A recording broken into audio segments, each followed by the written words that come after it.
Good afternoon, everyone. Welcome to Pycon APAC 2024 in Yogyakarta. Now we are on the third day, and I will be your moderator for this session. And it is my pleasure to introduce our speaker for today's event, Mr. Joshua Irvine Led, who will be sharing insights on hacking and securing serverless generative AI applications. The time and place is yours. Thank you. All right, thank you so much. So we will start in 5 seconds. All right, let's begin. So the topic for today would be hacking and securing serverless generative AI applications. So if you've seen our talks earlier, the first two ones, then this is the deep dive of those sessions. So as you're probably aware by now, all the sessions had very minimal overlap. And this one would be a very technical session, and you'll definitely like it. Okay, so let's begin. So to quickly introduce myself, I am Joshua Arvin Lat, and I am the Chief Technology Officer of NuWorks Interactive Labs. I'm also an AWS Machine Learning Hero, and I'm also the author of the following books: Machine Learning with Amazon SageMaker Cookbook, Machine Learning Engineering on AWS, and Building and Automating Penetration Testing Labs in the Cloud. So there will be two books coming out, probably December or maybe early next year. So the fourth book would be the second edition of Machine Learning Engineering on AWS. So that fourth book would be focusing on generative AI. And then there's the fifth book, Learning Serverless Security by O'Reilly. So this talk is like the combination of those two books. So enough about myself, it's now time for the topic. So my question again is, have you ever wondered how long it will take to build that serverless generative AI-powered application? So in the next set of slides, we will focus on generative AI. And in order for us to quickly describe what it is, so again, no AI talk is complete without even describing how AI and generative AI works. So basically, you input a prompt, or a text or string input, and then your generative AI component or system or solution would output maybe an image or text or maybe video later on.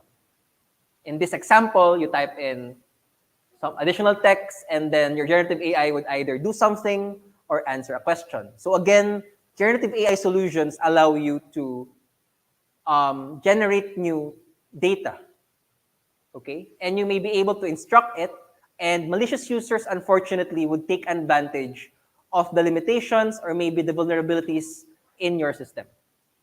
In this case, we're able to process code. In other cases, your generative AI implementations would be able to take advantage of the code execution capability.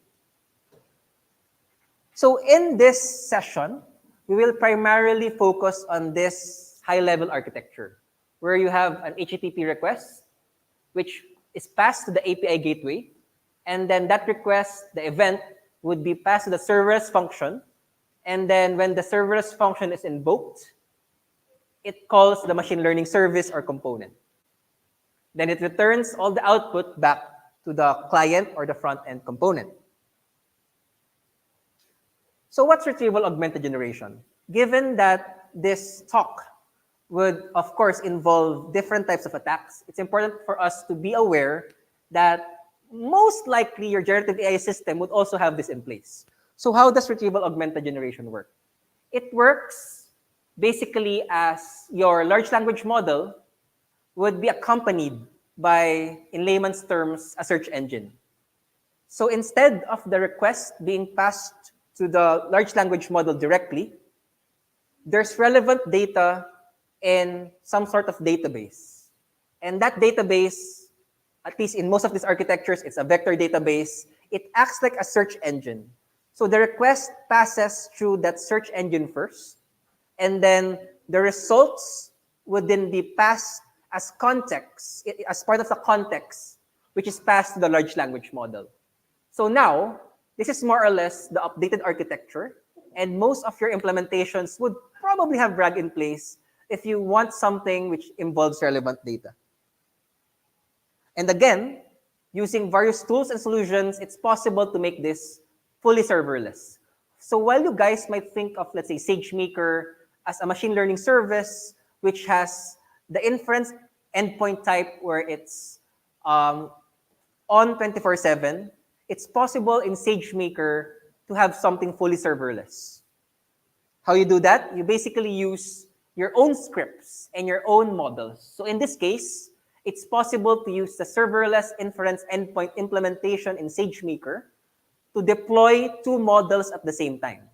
So if there's no one using your implementation or architecture or your setup, then you won't have to pay for anything. In addition to that, you're able to specify the constraints. And again, you're only able, at least I believe at this point, the smaller models.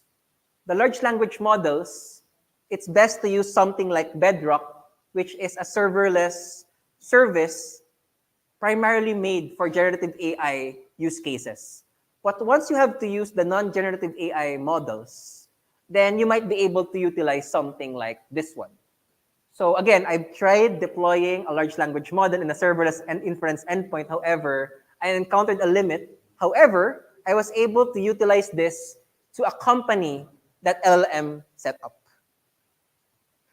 So now, with this fully serverless scale to zero implementation, you have, let's say, your front-end components is stored inside an S3 bucket, and then there's an API gateway invoking an AWS Lambda function, which invokes and makes use of two other components powered by retrieval augmented generation.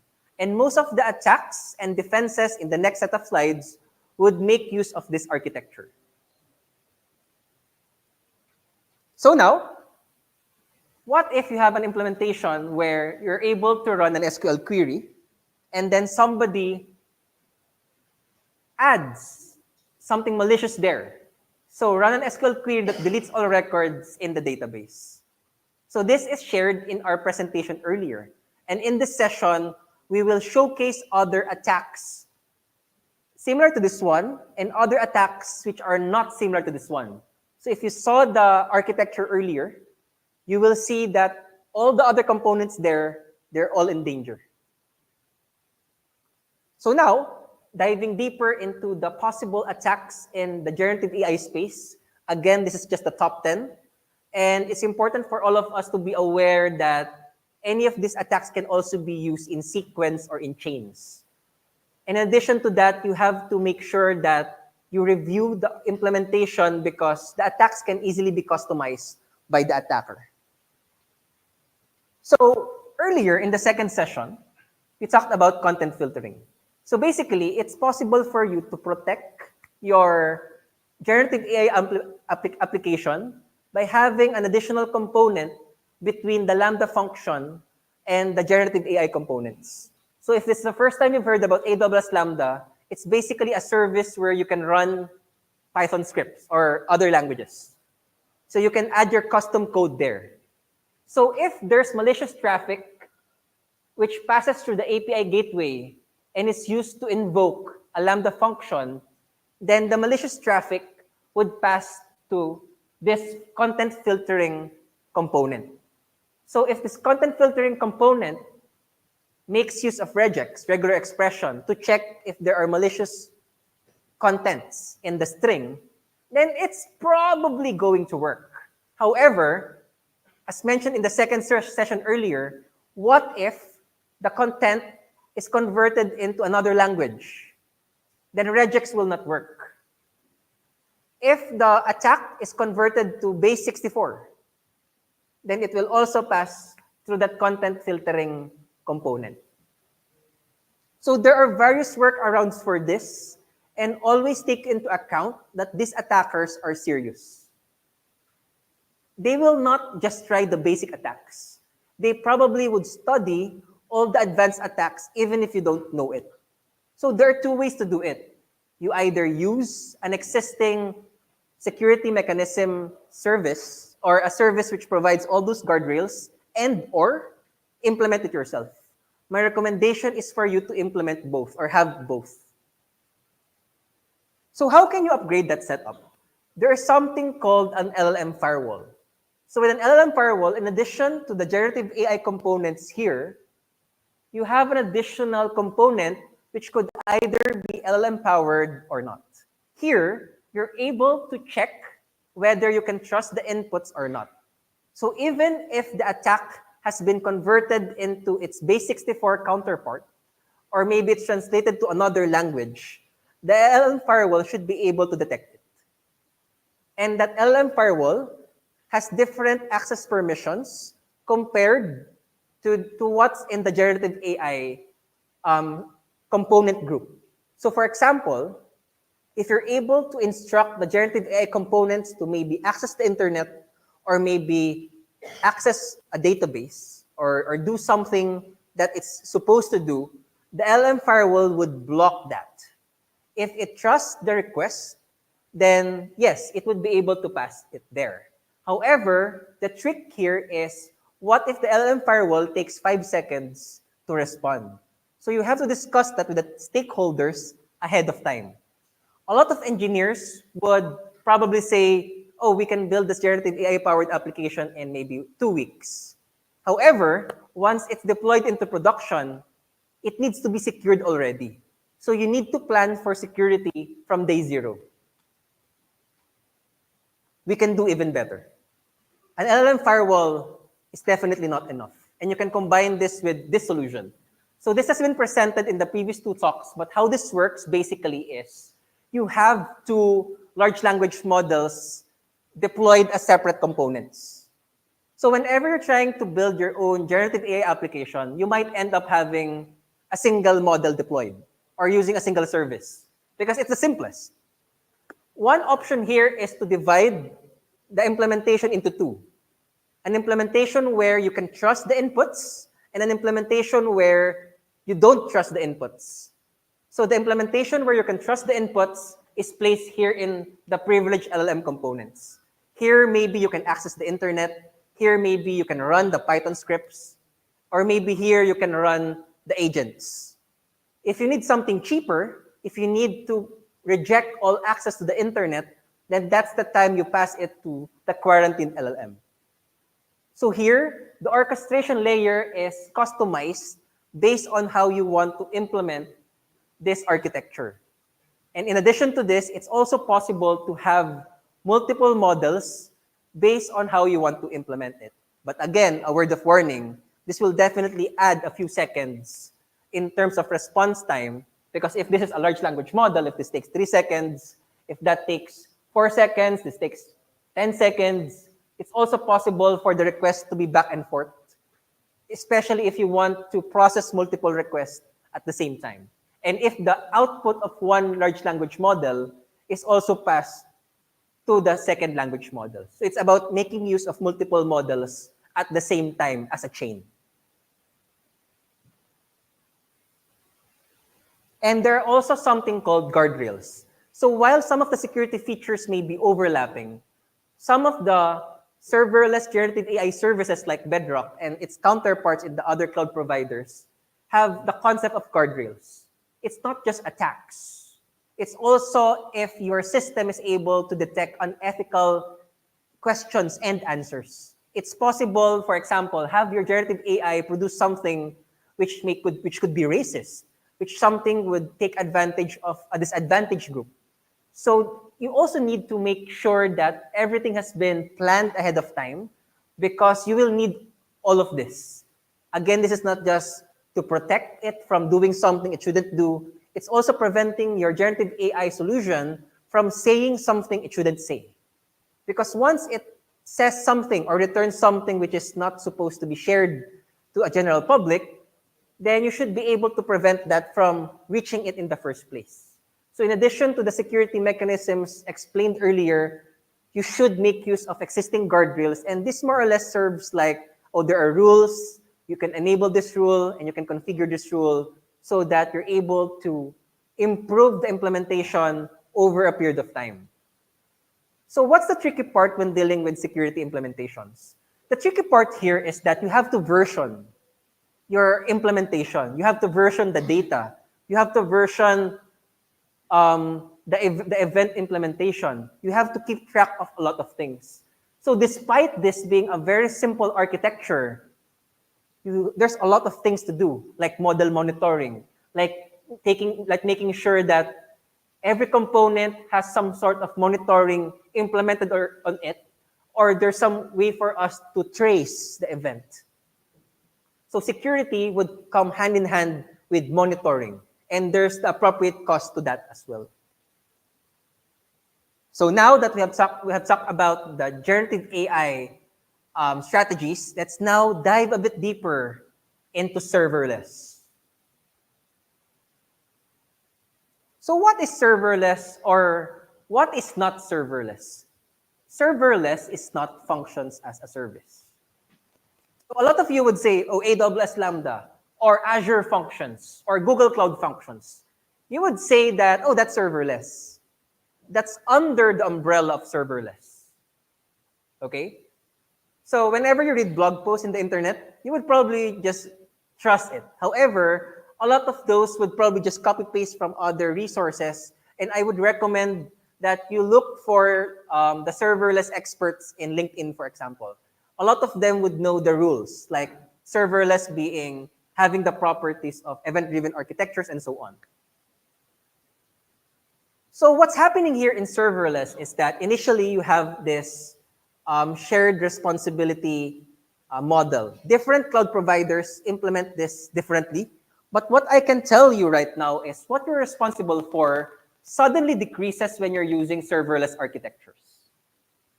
Serverless is an operational model.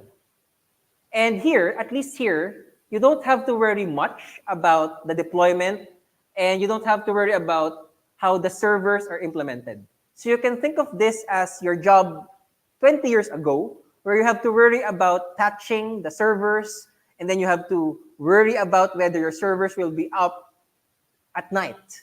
With serverless, all you have to worry about is maybe implement the business logic, and the rest is handled by the cloud provider. In addition to that, when you're using serverless functions, in most cases, you would be worrying about application code, but this does not stop you from using containers. A lot of people would say, oh, serverless and containers, they are two sides of the spectrum. However, they're not really on the same spectrum. You could have serverless and container implementation at the same time.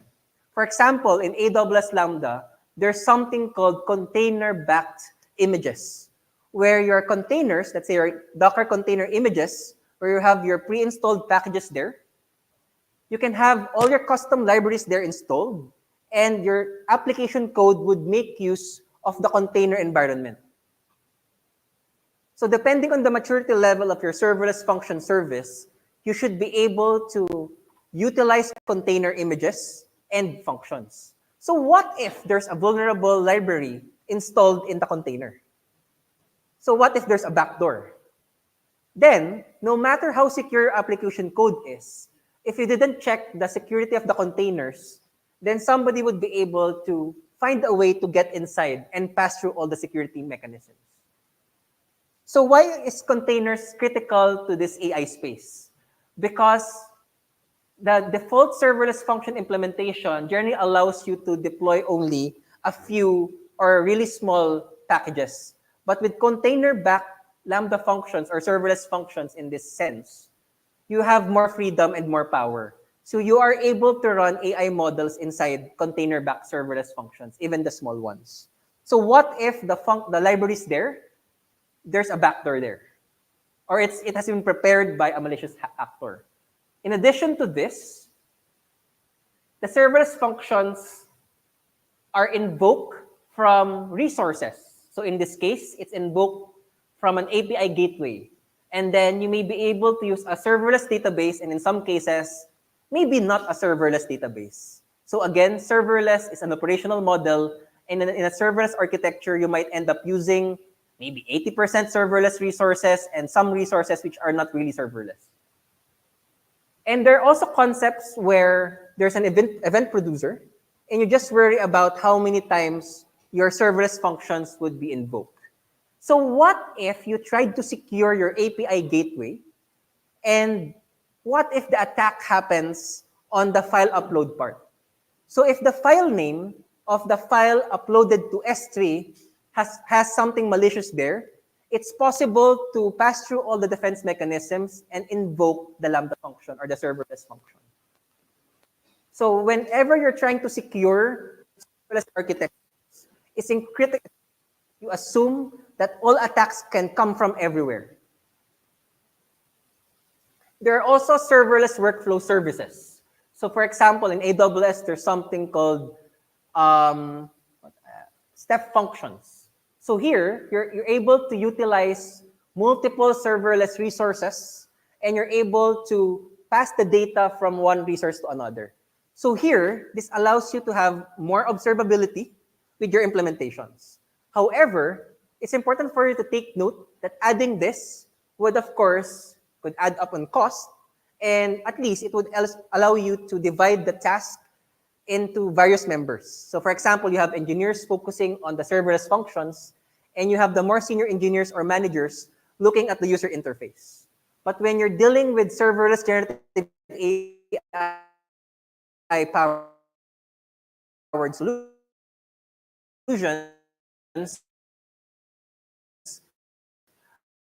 you'll probably have something like this. So would have fixed cost. So a lot of people would ask, is that really serverless? Why is there fixed cost there? That database, is that really serverless? But the cloud provider just mentioned or tagged it as serverless. But again, going back, serverless is an operational model. It's not a service, it's a model, it's the approach. So now, it's now time for the attack and defense part. Okay, exciting part. So last 5 to 7 minutes. So let's now focus on the AWS Lambda function. So even before the traffic passes through the generative AI aspects, what if I have a malicious payload which allows me to steal all the source code inside that Lambda function? Is it even possible? I will tell you now that it's possible, and I will show you how. So what if you have an implementation where you use eval? A lot of us would say, oh, if you use the eval function, it's dangerous. Can you prove it? I will prove it for you guys. So here, you have here a simple Lambda function where the event data would be passed to the Lambda handler function. And what this does is it basically processes the statement. So lines 8 to 14 simply makes use of the eval statement. So if the prompt or the statement is passed there, what if the prompt is not in English format, but instead it contains malicious input? Here, you expect your generative AI application, of course this is simplified, there are other functions there would now process the process statement function. And in some cases, before the generative AI components are reached, there are functions which are processed first. So if your system gets compromised in step 1, then maybe all the source code would be stolen. So how does that work? So when you treat it in the general sense, your eval statement would simply work as something which evaluates the statement. So if the statement is 1 plus 1, eval 1 plus 1 would be 2. How about we insert something like this? What if you input this as part of the string? What if this is the string? So what this does is it basically runs a bash command called cat, and then it basically prints or returns the contents of all Python files inside that environment. So of course, this will not be executed immediately like this, because if this passes through the API gateway, this needs to be converted. I can't remember if it's base64 encoded, but in the URL, you need to encode it. And then the API gateway, or in this case, the Lambda function URL, would pass this directly to the serverless function. So how would your eval statement process this? Unfortunately, your API or your Lambda function URL would return the source code I shared earlier. So very dangerous. So while this is not formatted properly, by just using a few Python lines of code, you should be able to retrieve the source code of that function. Scary. But there's more. This is just like 1/3 or 1/4 of what I'm going to show you. So now, how do you protect this? A lot of you guys would say, oh, let's just add WAF. A lot of managers would say, oh, there are other services here. Let's just include it before it passes through the API gateway. That's okay, but I would recommend that you modify the code. And you might need to use something like a test-driven development approach, something similar to that, where you're really able to test if the attacks could go inside or not. So maybe you can implement some sort of local implementation of the Lambda function. There are various techniques to do that, and have tests, which really test if your function is secure or not. Because you can test this on a Linux environment, even outside of the Lambda function environment. So the solution here, again, very basic. This implementation just makes use of regex, but there are various ways to implement this. This is just proof of concept. Now let's talk about something more serious. IAM privilege escalation. So IAM, Identity and Access Management. How this works is, instead of a human having the identity, it's the cloud resource. So a cloud resource could assume a personality or an identity, which allows it access to certain resources for it to perform certain tasks. And different cloud resources ideally has different IAM roles or entities attached to it.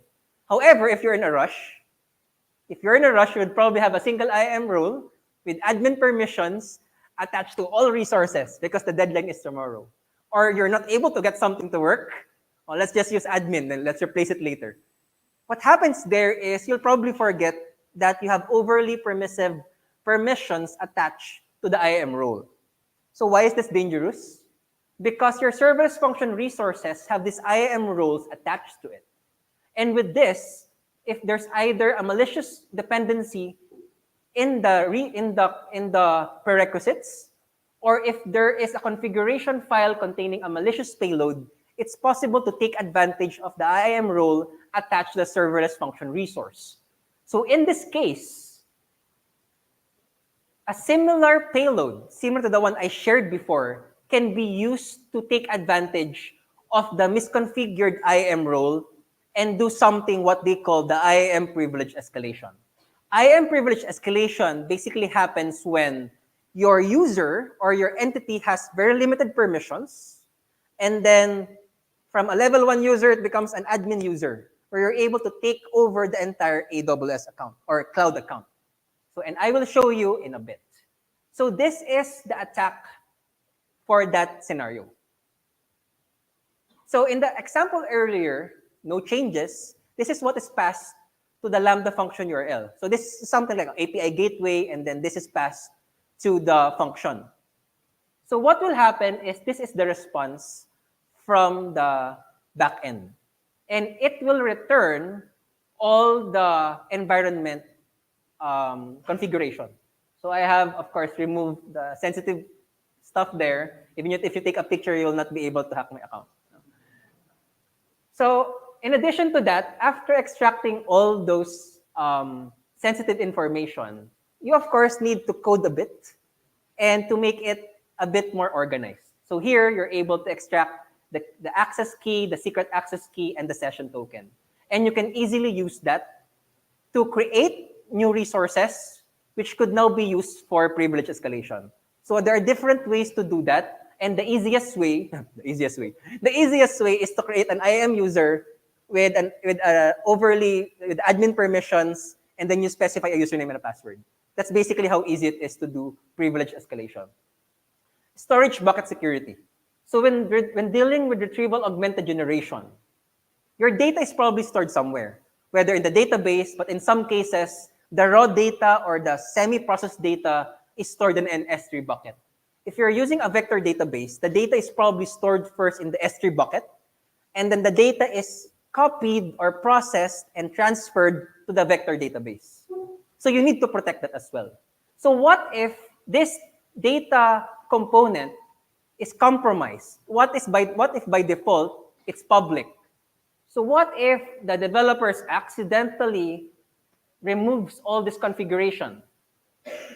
So, and also in addition to that, there's also the authenticated list. So people would say, oh, authenticated list, that's okay. However, you would be surprised that anyone with an AWS account would be able to access that account. So even if you think that this is secure, even if if I'm not supposed to have access to your account, it's possible for me to access all S3 buckets with this configuration enabled or misconfiguration. So how do you steal all the data there? You just use this. Even if you're an unauthenticated user, this is the same command used to access your resources. However, somebody else could use this even if the configuration is partially misconfigured. So there are various attacks on serverless applications, and these are just some of them. And when you combine them with the generative AI attacks, it becomes really complex. So have you ever wondered how long it will take to build that serverless generative AI-powered application? I'm pretty sure it's not 2 to 3 days because you have to secure it. You have to have multiple guardrails for the generative AI attacks. You also need to have guardrails and protection mechanisms for the serverless attacks. And in addition to that, you have to secure every component. It's not just the normal route, but you have to secure each of the resources properly. It's possible to attack the databases directly. It's possible to attack the S3 buckets directly. And finally, it's best if you implement a serverless guardrail implementation. So that's pretty much it, and hope you learned something new. Thank you so much.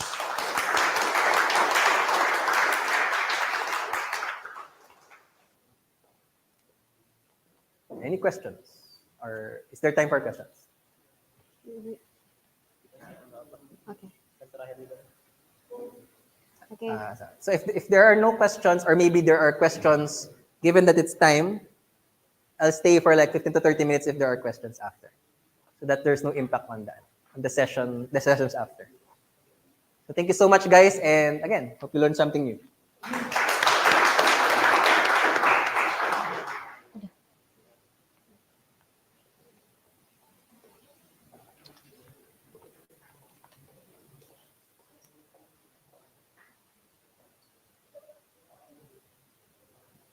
Okay, thank you again, Mr. Joshua Irvine. Yeah, that was an insightful talk. Yeah, please everyone give a round of applause to our speaker today, Mr. Joshua Irvine.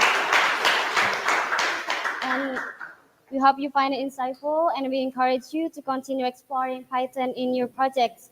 And a big thank you to everyone who participated today. Have a great day. Thank you. Thank you. Ininya susah banget, Thank Mas. you. Aku udah pencet You like it? berkali-kali. And you got me with the clickbait title. I thought it would be like LLM injection or something, right? But yeah, you opened my mind about the price. So Yeah. that's great. Thanks. Thank you. Thank you. Thank you. I'm Safi, and Mr. Joshua. Yeah. Yeah. Thank you for